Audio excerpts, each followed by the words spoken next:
Ndugu wangu, kwenye majukumu yanigaia ya kuwafuatilia majamaa, nimeshaanza naye mmoja wao, na ninaamini yule mmoja wao ana kinga yoyote, ni mepesi sana. Kuna kusikiza mdogo wangu, unasemaje niwafanye nini wale majamaa?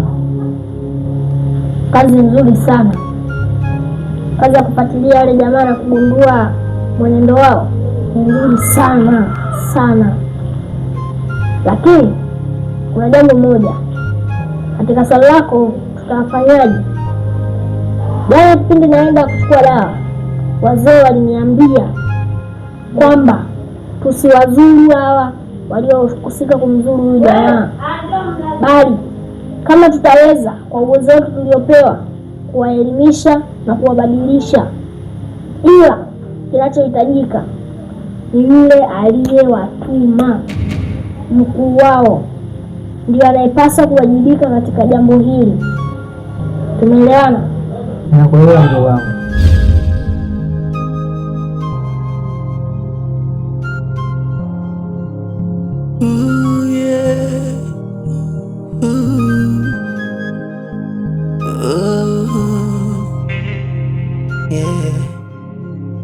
Mama, isho yangu mnaitazama vibaya, munambie minichowe.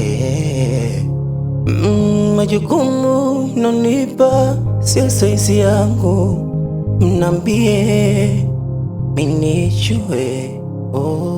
Minalala kwa tabu, nashinda mzigo umenilemea,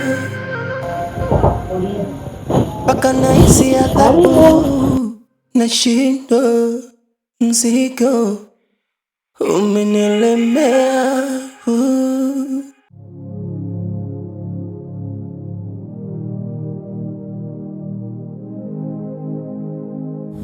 Ni kweli ndugu wangu, fumbo lililokuwa kichwani wangu ushaanza kunifungua, na kwa sasa hivi hatuna kisasi nao, tuna kisasi na bosi.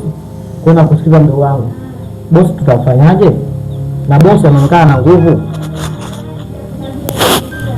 Inabidi tuandae mpango mkubwa sana kumkabili yule, na hilo haliwezekani kwa peke yetu, na tutasubiria mpaka atakapopona, kwa maana huyu ndo ana uhusiano mkubwa sana na yule bosi, na atajua namna ya kumuingia na atajua namna ya kumzuru na kila kitu. Nimekuelewa ndugu wangu, ila unaonaje kwamba wale walahusika kidogo tuwapapa kidogo changamsha damu? Hiyo sio kazi yangu, ni kazi yako. Basi sawa, ngoja nikacheze nao ndio waonyesha adhabu ya dunia.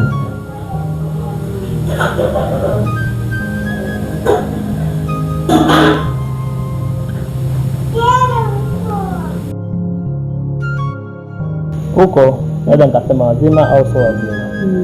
Kwa majina naitwa Kabamba, mimi ni askari mkubwa sana Kibwaya. Sasa tunataka takriban wiki sasa hivi ndugu yetu Kibwaya bwana tumuone maskani, na wenzangu wameuliza sana, bwana wewe vipi bwana ndugu yako tumuone na ndio askari mkubwa. Mimi nikaona ngoja kwanza nitoke kwa dada kwanza nikapata taarifa kwa bwana Kibwaya yuko wapi. Kwa hiyo ndo maana nikatoka, nilipotoka huko nikafuata dada yake nijue bwana Kibwaya yuko wapi.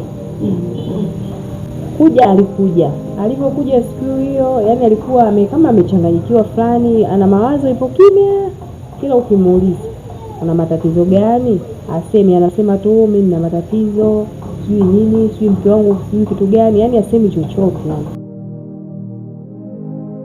Lakini ukimuona ana matatizo kabisa, haeleweki. Kwa hiyo na maana Kibwaya anapitia changamoto. Anapitia changamoto, lakini ndo siri yake mwenyewe asemi, kila ukimuuliza. Basi sawa, mimi nimekuelewa. Nienda cha kufanya kwanza, tabidi nimtafute shemeji. Niweze kuwasiliana naye. Maana yeye sikumtafuta, nikasema nipite kwa dada yake kwa sababu ndo familia yake. Sawa. Na imani kama atakuwa naye, basi mimi atanipa majibu sahihi. Itakuwa vizuri muulizie kwanza huyo.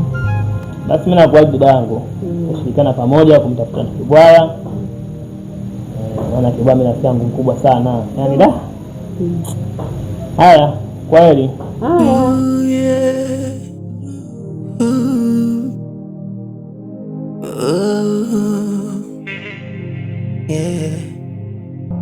Mama, isho yangu mnaitazama vibaya, unambie minichoe. Majukumu mnanipa sio saizi yangu, mnambie minalala kwa tabu, nashinda mzigo umenilemea, mpaka nahisi adhabu, nashinda mzigo umenilemea.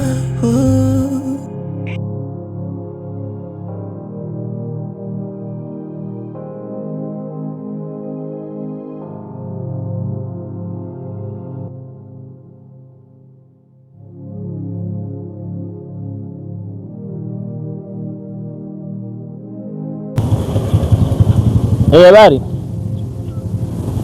Vipi shemeji?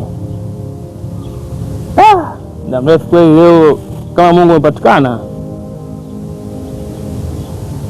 Ni kwa sana taarifa. Sawa, ila licha ya yote bwana shemeji bwana, mimi nimetoka na changamoto kweli hapa. Hivi ndugu yangu Kibwaya yuko wapi? Maana nimetoka kwa dada yake hapa, naye maelezo yake sijaelewa. Sijui alikutana naye kabla ya wiki.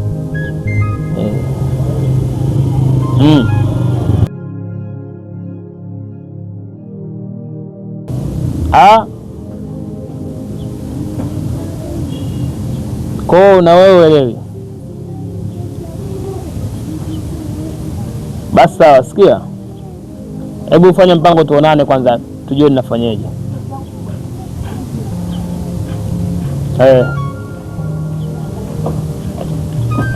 Mimi nipo mtaani hapa na nikia nyumbani, ila kwa sasa sijajua upo wapi, ili nipange tujue ninafanyaje. Hapo wasema jamna tabu. Kwa ukifika utanijulisha basi. Mimi nitakufuata. Na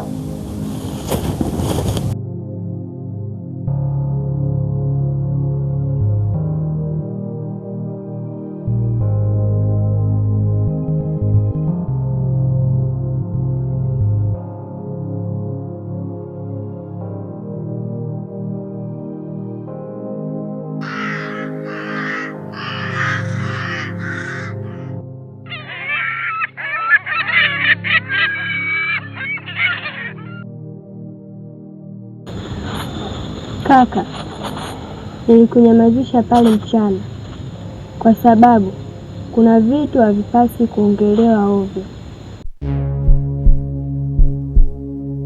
Kaka, kwa sasa kijiji chetu kimebadilika sana. Kwa hiyo kaka, yakupasa kuwa makini sana na hichi kijiji. Sasa dada, kubadilika kwa kijiji ndio kubadilika katika mambo kama haya? Sawa, mimi najua kwamba mambo haya mauzauza yanapatikana usiku hadi mchana. Kweli? Sio kweli. Sio kweli kabisa dadangu. Hichi kijiji sawa, kuna mauzauza, lakini kuna watu ambao wanaweza wakakusaidia, na huyo alokutana naye ni mtu hatari sana hapa kijijini kwetu na anajulikana, lakini pia mtu huyo ndio msaada katika hichi kijiji. Unazungumzia kuhusu yule mtoto? Ndiyo kaka. Nisikilize nikwambie kitu dada, nikwambie kitu. Mimi yule mtoto mimi sijamdharau. Unielewa? Mimi nimetoka hapa lengo la kwenda kule Mwarabu. Mimi mkuta kwa kitoto kimetulia. Tena kwa wema kabisa nikamwambia, ndugu wangu, mimi unielekeze, mimi nataka kwa Mwarabu. Kwa wema kabisa. Sijamdharau. Tena nimemshukuru. Kanielekeza vizuri, kaniambia pita hapa. Vizuri. Lakini sasa mimi kosa langu liko wapi? Kosa langu kumuuliza? Kosa langu mimi kupotea njia, kumuona yeye njiani, kumwambia bwana mimi nimepotea, hilo ndo kosa langu? Na kama mkombozi, sasa mkombozi anakuwaje jeuri? Kajeuri, kanibinulia domo, naambiwa mtoto hana jeuri, ana maneno makali huyo mtoto, nakwambia. Huyo mtoto ndiyo mkombozi wa hichi kijiji, na kijiji chote hiki kinamjua na anajulikana. Na wewe mkombozi, kila muda mkombozi. Na kwamba sijamfanya kitu chochote, wewe bado unataka. Sasa nikwambiaje? Basi mimi yule mtu nilimpiga makofi yule mtoto, si nataka uongopewe, lakini nakwambia ukweli, hautaki kujua kwamba mimi kakako nakwambia kitu. Sasa baki na mkombozi wako. Mimi naona mbwa shamba kunipiga. Kuna malamba. Sasa mimi naenda ndani kwenda kupumzika. Wewe naomba ukae hapo nje, sawa? Unilinde mimi mpaka nilale huko ndani, kwa sababu wewe mkombozi wako anaweza kapita hapa kimauza kaingia ndani akaenda kunifanyia mambo yake ajabu. Naomba upo ukae mpaka mimi nitapolala huko ndani, leo uingie ndani, leo ulale. Nikae nje? Wewe si mkombozi? Mkombozi sio mimi, yule mtoto ulikutana naye. Mimi si mdogo wako, kaka wa kike. Kile mdogo wangu bwana, mimi nitajua tena wewe ndio mkombozi. Ila kaka, zingatia niliyokuambia. Sawa.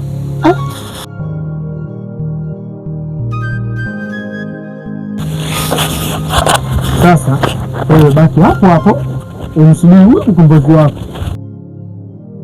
maana kila mtu mkombozi wa kijiji, mkombozi wa kijiji. Huyo ni wako mkombozi wa kijiji. Mbona unaogopa? Shauri yako. Lakini kaka, shauri yako kitu gani bwana wewe? Utanikumbuka. Nikukumbuka baba wa taifa. Njoo ndani huku. Njoo wale. Haya. Wewe baki na mkombozi wako uko nje. Mimi kaka nachukulia masiara sana. Hai, shauri yako.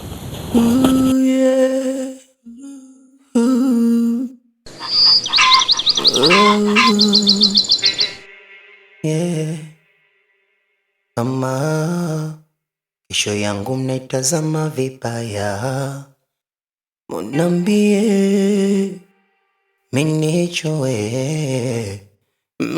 Majukumu mnanipa sio saizi yangu, mnambie minichoe.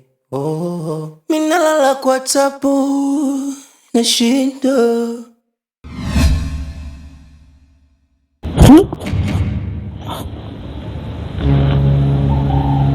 Hivi hata hapana.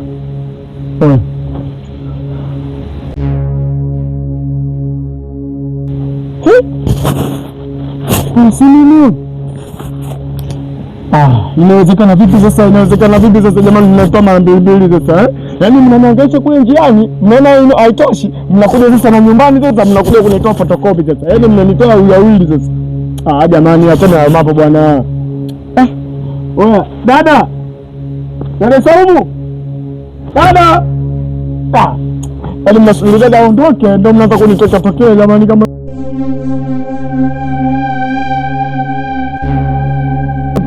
unamwita nani sasa? Unamwita nani sasa? Mimi siji hapo, mimi siji. Wewe kama unaweza nifuate, wewe si kidume, nifuate sasa. Usini kabisa huyu.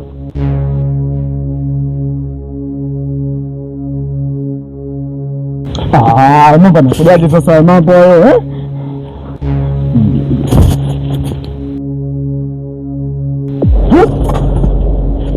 Wewe bwana usinigege bwana. Yaani naweka mbele kofia na wewe unajifanya unaona mbele kofia. Mjombe. Hiki vipi jamani hiki kijiji?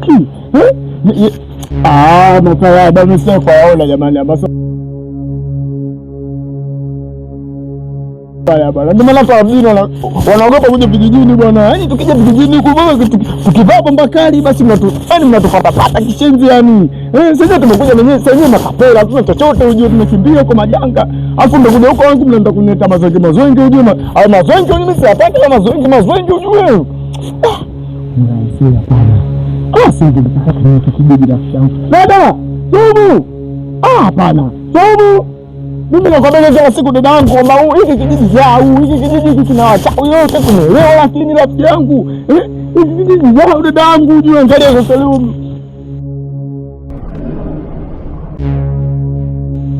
Mwamba, hapo shale basi bwana, moto unachana sasa mwamba.